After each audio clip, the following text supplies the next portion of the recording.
Bismillah karafot migre.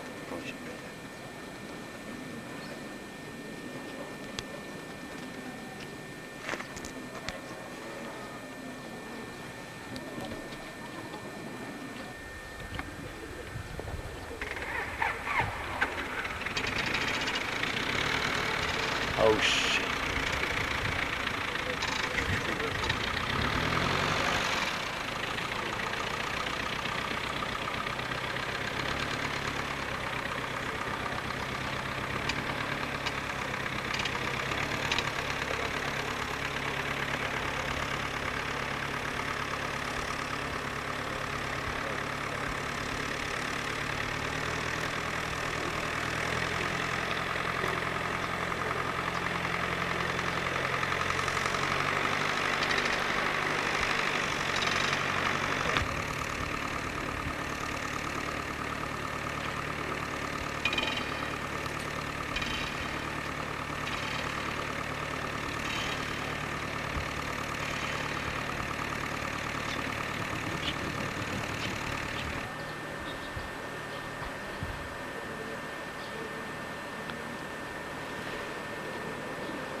Skijomei.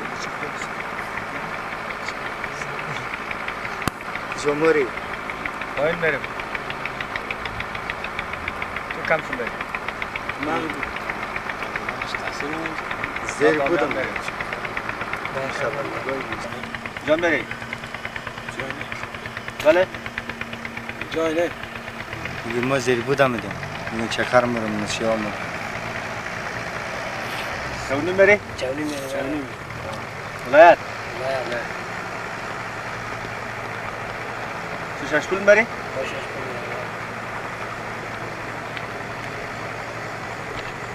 Mazeri.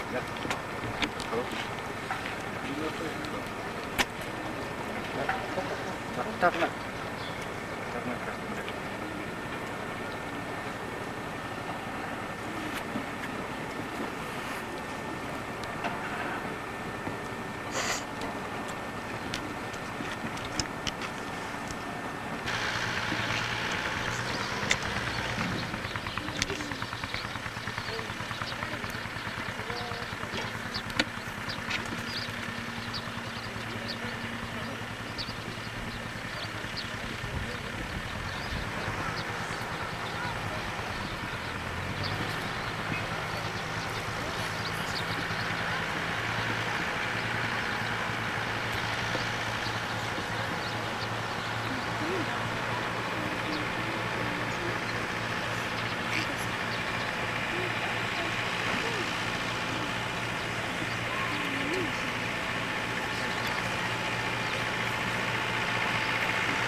必须得老实往下。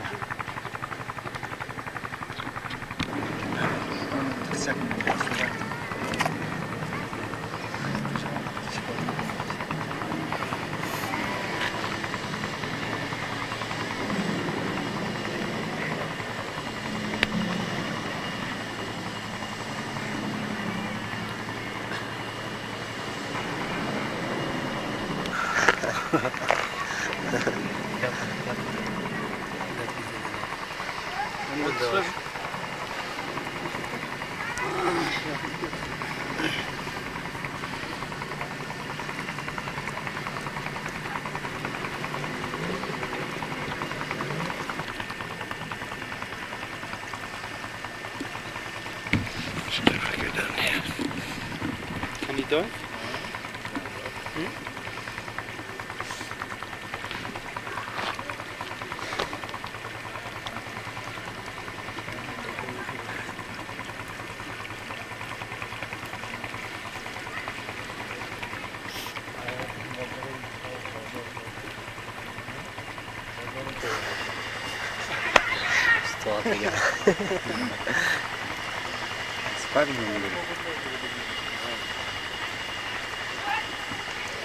خستش سبید بری و اتاق شوی بریم.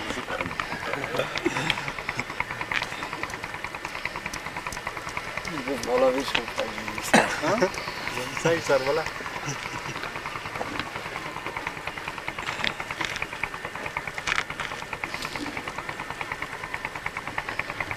Ups.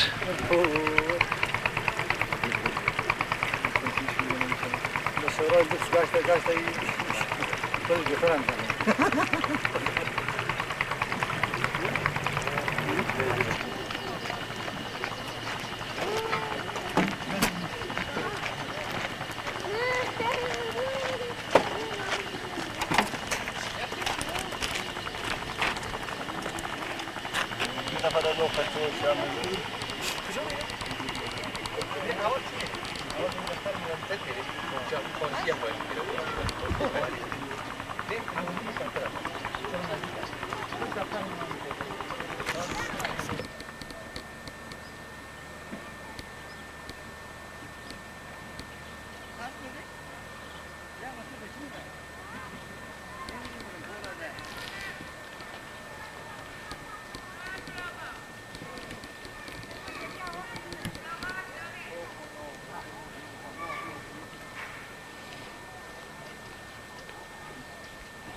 Baş az maydan.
احتیاط کن. Buddha.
سینه چه؟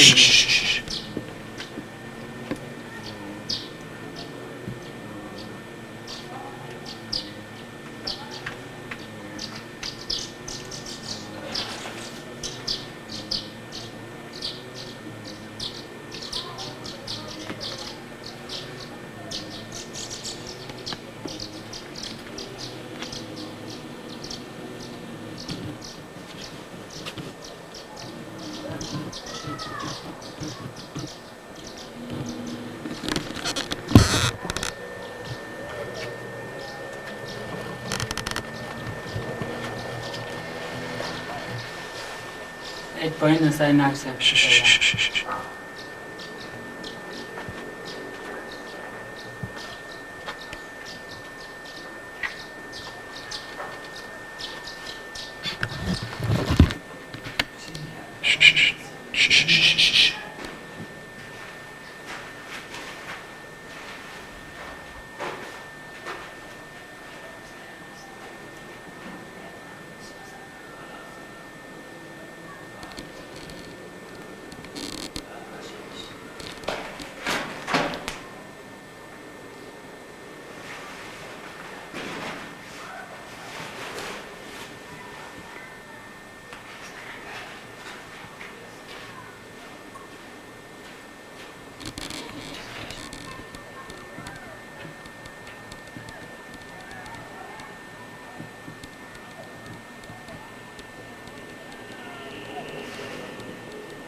It will work from here. بریم.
از دیگه تصمیم.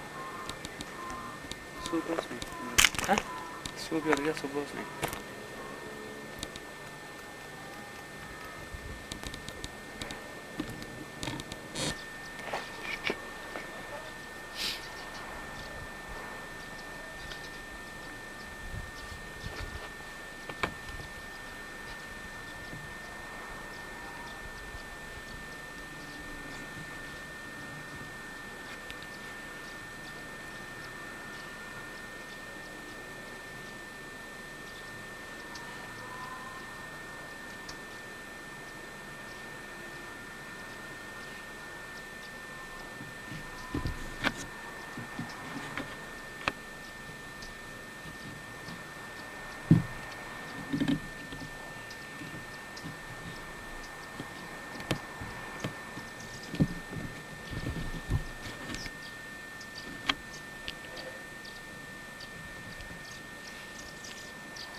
مثلا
بزنیم.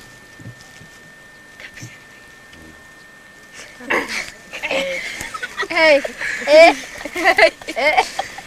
Hey,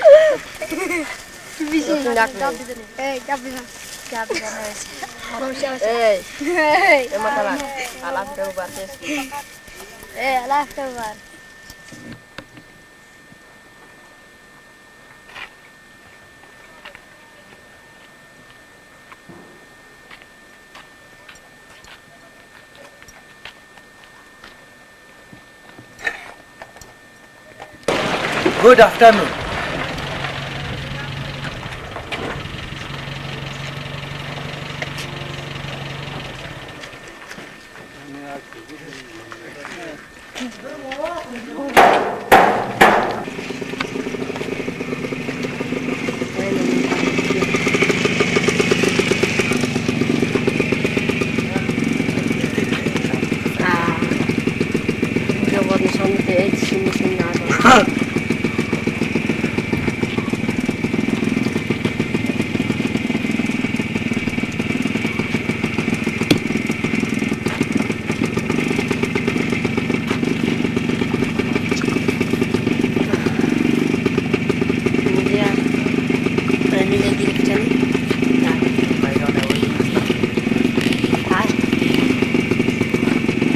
Derajat,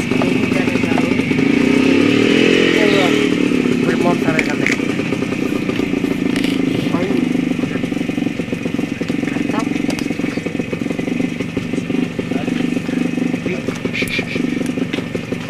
motorcycle में बिल्कुल सामान को tax बिक रही है टैक्स करो मैं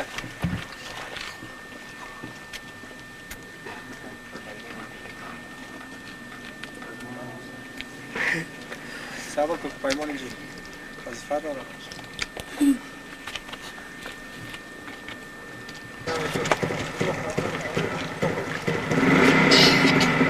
सारो दुर्गे रखो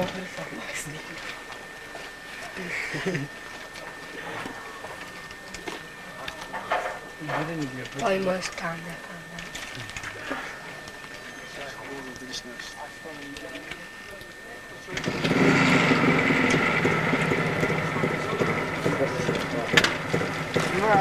Mega motorcycle tackle ko. Sit down, please. Я горный. Stand up.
ولا تجاوز تلميذ وتعال بسيار خير الله توبك خراب شده عکس کن خراب دو منزله بالا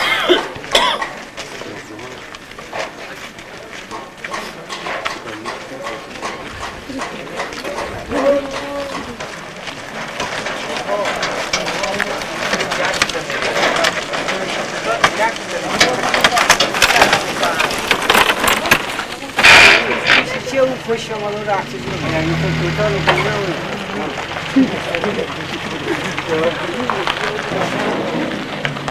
برو وقت عکس بگیری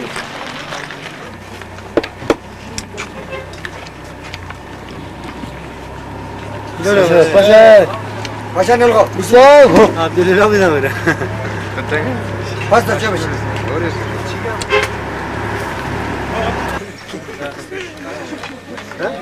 شما مخفیش آوازی برمیگون خودی چی داره صدای من میگرده مستر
I'm enjoying life.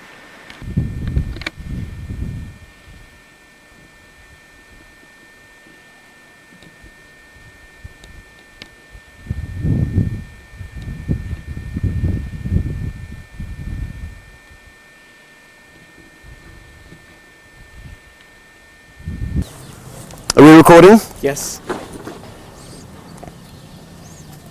Rome lay to the west, the Chinese Empire to the east. India, the source of jewels and spices, lay to the south. The Silk Route connected these centres of wealth, and midway was Afghanistan, which prospered.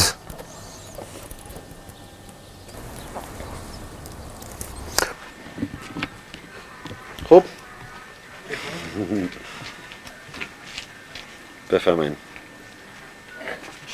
آرام سه تیار سه فلان گو بسم الله الرحمن الرحیم کاروان معرفت تیز و ترگام زن تیز و ترگام زن منزل ما دور نیست کاروان معرفت تیز و ترگام زن تیز و ترگام زن منزل ما دور نیست کاروان معرفت تیز و ترگام زن تیز و ترگام زن منزل ما دور نیست کاروان پرشرر رسید وقتی دیگر راه تو نزدیک شد منزل تو پرثمر دشمن علم و سواد میخورد خون جگر کاروان معرفت تیز و ترگام زن کاروان معرفت تیز و ترگام زن تیز و ترگام زن منزل ما دور نیست کاروان معرفت تیز و ترگام زن تیز و ترگام زن منزل ما دور نیست کاروان مشترد میهنم همسر جاپان و چین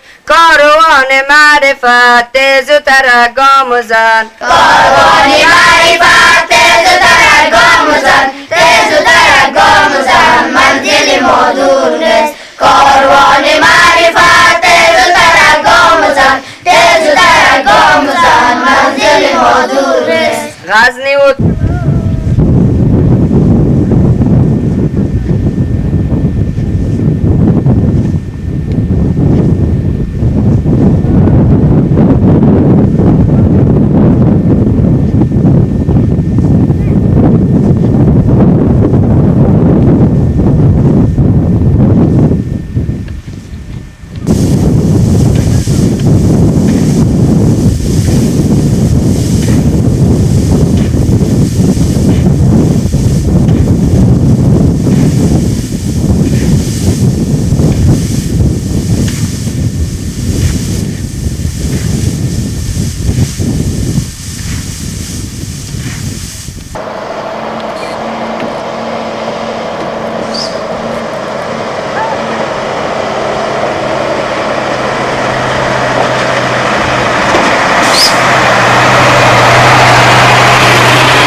we're rolling now. Okay, we're rolling.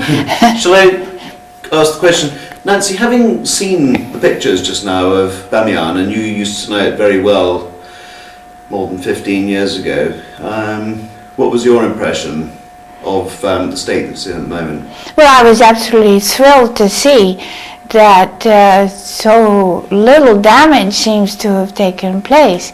We sit here, those of us who do not have the advantage to go to Bamiyan and other areas, and we hear all kinds of rumors, and of course the destruction of the cultural heritage was at one point one of the worst things that the Afghans like to tell about the Soviet invaders.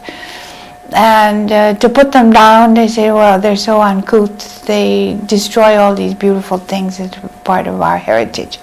Then when the Soviets left, we heard the same stories being told now about the Mujahideen, that they were destroying without any thought of what their past had been. So it was very pleasant and very thrilling for me to see these pictures. Now, obviously there has been some natural deterioration because these frescoes and the covering on the Buddha figures are very friable, and if they are not taken care of, and of course they haven't had it during a war, you don't have archaeologists walking around preserving these things. But I think that it's in remarkably good condition, particularly the frescoes in the inside.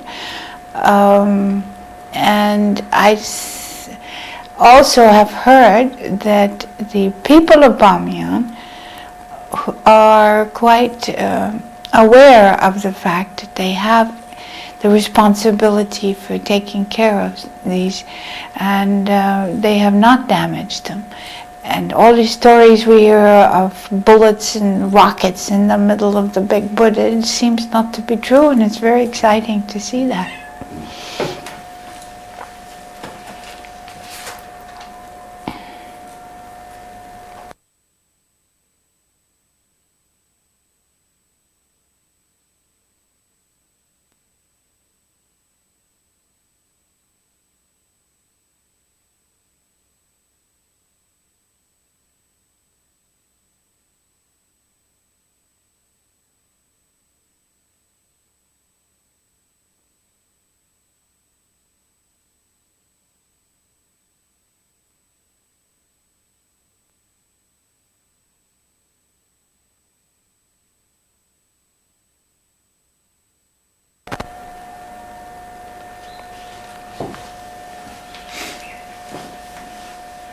Sorry to do a second take. Can I ask me the same question? Yeah, and just... Same question. Well, yes, it was very exciting to see the pictures of Bamiyan. I have not seen such an extensive photographic record, and we've seen bits and pieces, but this is the most extensive, and it was very heartwarming to see that, except for some natural deterioration in the frescoes, it does not seem that any extensive damage has been taken place at the Buddhas.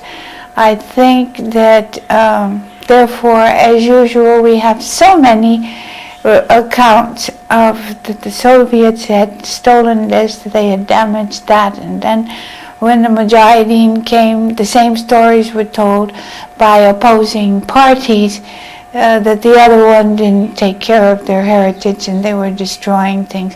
So I have not been able to visit Bamiyan yet, so I was very, very happy to see that the cliff seems to be in fine condition. The Buddhas are also just as they were before, and the frescoes inside have not been damaged in any way. What was the importance of Bamiyan when it was built, at the time that it was built and in the years succeeding that, before the Islamic revolution of those years came? Yes, well, this was starting in the 2nd and 3rd centuries AD.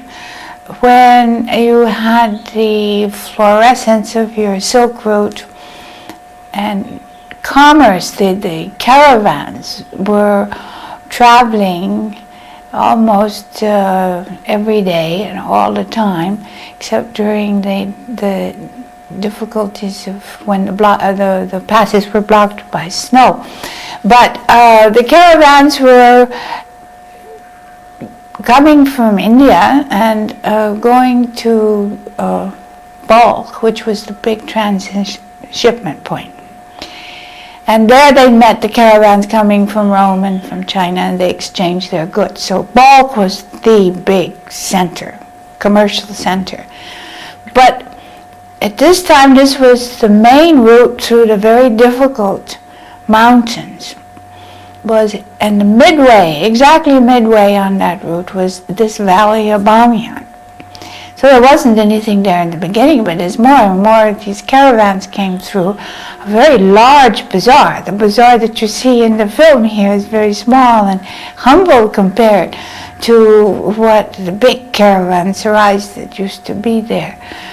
And these caravans were carrying not only goods, they were joined by the intellectuals of the time and by the pilgrims, because it was at this time that the Buddhist religion was moving or being carried from its homeland in India into Central Asia and finally into China and Japan.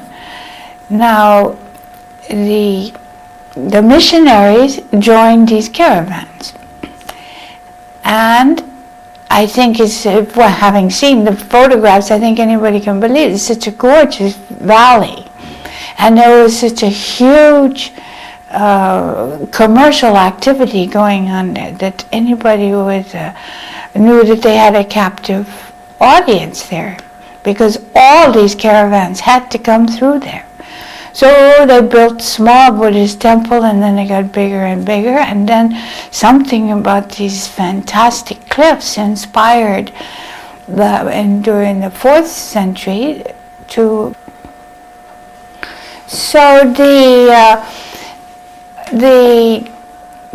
sarais, the commercial caravanserais, got bigger and bigger, and the Buddhist colony also got bigger and bigger because they were taking a lot of money from the passengers. They were giving haven and little guest houses and so on and so forth where people were entertained. So the Buddhist community got larger, and then they created these monumental figures. So that eventually it was the concept of the cosmic being of the Buddha that was taken from Bamiyan across the routes in Central Asia and then recreated in a place called Dunhuang in China, on the western border of China, where the northern and southern routes from Central Asia met. And Dunhuang now is almost an exact replica of what Bamiyan used to be. So that it was not only the concept of the Buddha as a cosmic figure, but also that the art style that had been germinating in India and in other parts of Afghanistan were carried through Bamiyan into China and into Japan, where they exist today. And how did Bamiyan get, when Islam arrived in Afghanistan, what happened then? The face was chipped out and the arms taken off and cloaks taken away? Yes, well, the time of the Islam, again, we have the same rumors that we have had about the Russians and the Mujahideen. The same stories are told about Nadir Shah and these others that came, that he set up his cannon and used the Buddha as a figure, as a target, and that is why the legs are gone. I'm not sure. I think that's the same kind of story. I think that it is, this is only clay, and it was carved out, and then clay was, plaster was put over it, and then wooden dowels held the ropes that made the sense of the drapery. This is all very sort of materials that, and the fact that as much of it is left now as there is somewhat. So I'm not sure. I'm not sure that we should to blame them for the destruction that we see there today. All of it, anyway. But it was true, and this is not only with Islam, but it is true that the spirit of a person or a saint resides in the head. And it is true that sort of systematically in the frescoes you will find these little gouged holes. And the theory is that the Islamic successors to the Buddhist community there that went systematically through there didn't destroy all of the frescoes, but gouged the hole so that the spirit of the Buddha would not interfere with the spirit of Islam. This seems to be a viable theory, but who knows, but it is true that all of the little figures have got this hole in the center of the forehead.